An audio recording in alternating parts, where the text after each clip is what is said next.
Hello everyone, welcome back to my YouTube channel Study Knowledge Zone. आज हम लोग करेंगे बीएससी 4th सेमेस्टर में केमिस्ट्री का एक प्रैक्टिकल, जिसका हमारा ऑब्जेक्ट है to separate orthonitrophenol and paranitrophenol by TLC यानी कि थिन लेयर क्रोमेटोग्राफी। क्रोमेटोग्राफी आपके जो थ्योरी के एग्ज़ाम है उसका भी एक चैप्टर है, तो उसी से रिलेट करता हुआ ये हमारा प्रैक्टिकल है जिसमें हमें थिन लेयर क्रोमेटोग्राफी को पढ़ना है। पहले आपको ऑब्जेक्ट क्लियर होना चाहिए कि हमें क्या करना है। इसमें सबसे पहले देखिए, आपको सेपरेट करना है किसे, ऑर्थोनाइट्रोफिनॉल और पैरानाइट्रोफिनॉल को। किसके ज़रिए? थिन लेयर क्रोमेटोग्राफी के ज़रिए। ऑर्थोनाइट्रोफिनॉल क्या होता है, उसका स्ट्रक्चर कैसा होता है, पहले वो पता करिए आप। देखिए, ये हमारा सिंपली बेंजीन है,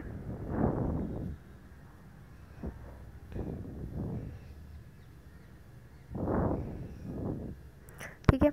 यहाँ हमारा OH ग्रुप जुड़ा होता है, आप सिंपली भी ऐसे लिख सकते हैं, OH ग्रुप जुड़ा होता है। और यहाँ हमारा ऑर्थो पोजीशन पे नाइट्रो ग्रुप जुड़ा होता है, ठीक है। तो ये हमारा होता है ऑर्थो नाइट्रोफिनॉल।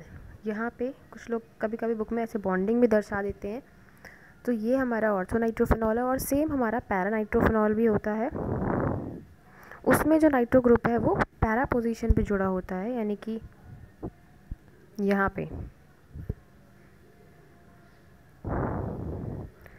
क्लियर है आपको ऑर्थोनाइट्रोफिनॉल एंड पैरानाइट्रोफिनॉल?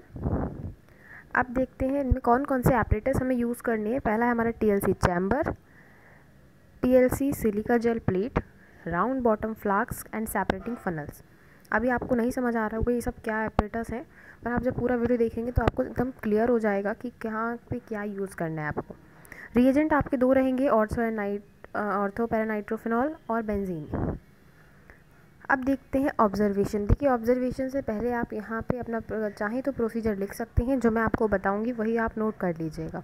पर अगर आपके में लिखना नेसेसरी नहीं है तो आप इसे स्किप भी कर सकते हैं।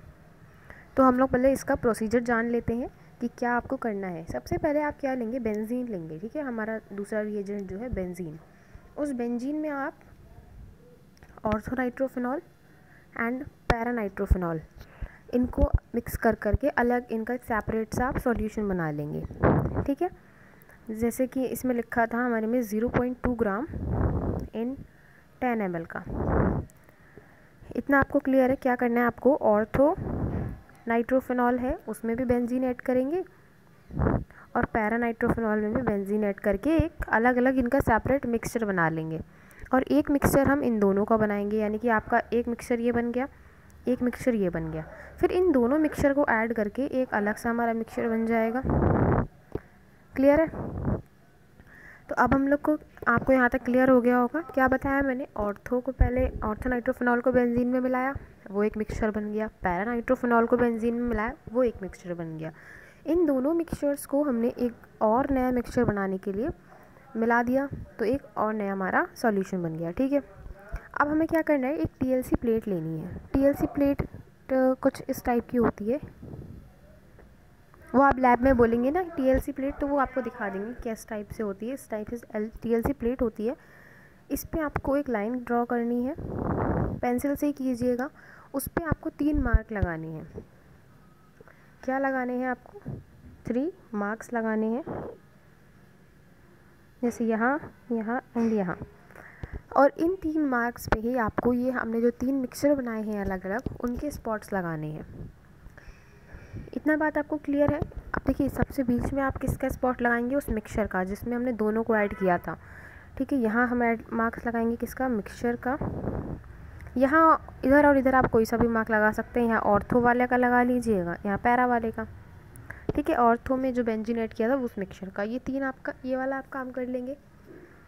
उसके बाद आपको क्या करना है, इसे थोड़ी देर ड्राई होने के लिए रख दीजिएगा। फिर उसके बाद आप एक TLC चैम्बर लीजिए या कोई फ्लैट डिस्क लीजिए, जिसके अंदर आप 0.5 mm बेंजीन डालिएगा। कितना बेंजीन लेना है आपको? 0.5 mm बेंजीन। एक TLC चैम्बर होता है कुछ इस टाइप से, ठीक है। उसमें हमारा नीचे क्या है, बेंजीन रखा हुआ है यहाँ पे। आपको ये ध्यान रखना है कि जब आप बेंजीन में इस TLC प्लेट को डालेंगे ना, तो आपका ये वाली जो लाइन है ये इसमें डूबनी नहीं चाहिए। वरना तो कोई फ़ायदा नहीं रहेगा प्रैक्टिकल का। थोड़ा सा हिस्सा ही इस प्लेट का डूबना चाहिए, क्योंकि बस इस लाइन पे आपका जो बेंजीन है वो नहीं आना चाहिए। यहाँ तक आपका क्लियर है। आप इसमें आपने इसको रख दिया डीएलसी प्लेट को, इस डिश में वर्टिकली रखिएगा आप, फिर आप जार ऊपर से क्लोज़ कर दीजिएगा। देन हम क्या करेंगे, इसको हमें बस खाली ऑब्ज़र्व करना है। इसमें आपका जो सॉल्वेंट फ्रंट है वो राइज़ करना शुरू कर देगा, ठीक है। यहाँ से इसमें जो आपने स्पॉट लगाए हैं, यहाँ से ये स्पॉट अपनी जगह से आगे बढ़ने लगेंगे धीरे धीरे, कोई यहाँ जाएगा, कोई यहाँ, कोई यहाँ। तो इस तरह से सॉल्वेंट, आपको बस इतना देखना है कि जो सॉल्वेंट का फ्रंट है वो आपका 1 सेंटीमीटर के अबाउट जब राइज कर जाए टॉप एज से, यहाँ से, ठीक है। टॉप एज से जब आपका 1 सेंटीमीटर रह जाए तब आप इसे हटा दीजिएगा। फिर हम क्या करेंगे, इसे हटाने के बाद फिर थोड़ी देर चाहे तो सूखने दीजिएगा और सारी रीडिंग्स को हम मेज़र कर लेंगे। कैसे, देखिए, जैसे आपका सपोज़ ये है, यहाँ हमने एक लाइन ड्रॉ करी है यहाँ, एंड यहाँ हमारे 3 स्पॉट्स थे जो कि उनकी स्टार्टिंग पोजीशन को दर्शा रहे थे। यहाँ मान लीजिए हमारा ऑर्थो वाला इतना चला, पैरा हमारा मिक्सर हमारा इतना रन किया एंड पैरा हमारा इतना चला। तो हमें स्केल से इनको मेज़र कर लेना है कि कौन कितने सेंटीमीटर रन किया है। तो फिर हम इन लोगों के लिए मेज़रमेंट कर लेंगे, जिससे हमारी ऑब्जर्वेशन निकल के आएगी। यहाँ तक आपको क्लियर है। इसमें अब हम लोग देखते हैं अपने ऑब्जर्वेशन को। देखिए, डिस्टेंस जैसे लिखा है, distance travel by the solvent front. Solvent front कितना चला, हमेशा वो सबसे ज़्यादा वही चलता है, 10 सेंटीमीटर। जो आपका ऑर्थोनाइट्रोफिनॉल था वो 9 चला है, जो पैरानाइट्रोफिनॉल है वो 1 सेंटीमीटर चला है। समझ में आ गया आपको कैसे करना है। उसके बाद हम रिज़ल्ट निकालेंगे। रिज़ल्ट में हमें आरएफ वैल्यू निकालनी होती है, रिटेंशन फैक्टर इसको बोलते हैं। देखिए, ये देखिए, इस डायग्राम से आप समझ सकते हैं ईजिली। ये हमारी स्टार्टिंग पोजीशन है जहाँ हमने इनके मार्क लगाए थे पैरा ऑर्थो वगैरह के। फिर ये थोड़ा थोड़ा रन करना स्टार्ट करते हैं, कोई यहाँ पहुँच जाएगा, कोई यहाँ पहुँच जाएगा, ठीक है। तो ये हमारा सॉल्वेंट फ्रंट है, यहाँ तक हमारा सॉल्वेंट फ्रंट पहुँचा है। तो इसके सॉल्वेंट फ्रंट से ही आपको इन दोनों का निकालना है। जैसे कैलकुलेशन देखिए आप, सबसे पहले RF value of orthonitrophenol, RF value of paranitrophenol. तो इसे निकालने के लिए सबसे पहले हमने क्या करा, ये LO LS ये सब क्या है, ये यहाँ लिखे हुए हैं। देखिए, LO क्या है, ऑर्थोनाइट्रोफिनॉल के लिए जो डिस्टेंस ट्रैवल हुआ है, LP क्या है, पैरानाइट्रोफिनॉल के लिए जो डिस्टेंस ट्रैवल हुआ है वो, और सॉल्वेंट के लिए LS हमने यूज़ किया है वर्ड। तो बस ये वही निकाला गया है यहाँ पे। आरएफ वैल्यू के लिए हम लोग पहले क्या रखते हैं, distance travel by the component upon distance travel by the मतलब जो पूरा हमारा सॉल्वेंट फ्रंट है उसके द्वारा जो तय किया गया डिस्टेंस है वो, अपॉन में जो हमारा एक कंपोनेंट लिया है हमने उसके, तो हमारा LO अपॉन LS हो जाएगा। तो LO की वैल्यू हमारी 9 है, LS की 10 है, तो इसके लिए क्या आ जाएगा, 0.9 आ जाएगी इसकी आरएफ वैल्यू। सिमिलरली हम पैरानाइट्रोफिनॉल के लिए भी निकाल लेंगे, जो कि 0.1 आएगी, और इसको ले जाके रिज़ल्ट में हम नोट कर लेंगे। देखिए, अब यहाँ लिखा है, since RF value of paranitrophenol is less as compare to orthonitrophenol. Paranitrophenol की जो आरएफ वैल्यू आई है वो थोड़ी कम आई है ऑर्थोनाइट्रोफिनॉल से, तो पैरानाइट्रोफिनॉल क्या होगा, ज़्यादा पोलर होगा। इससे हम पोलैरिटी भी मेज़र करते हैं आरएफ वैल्यू निकालने के बाद कि कौन कितना ज़्यादा पोलर है।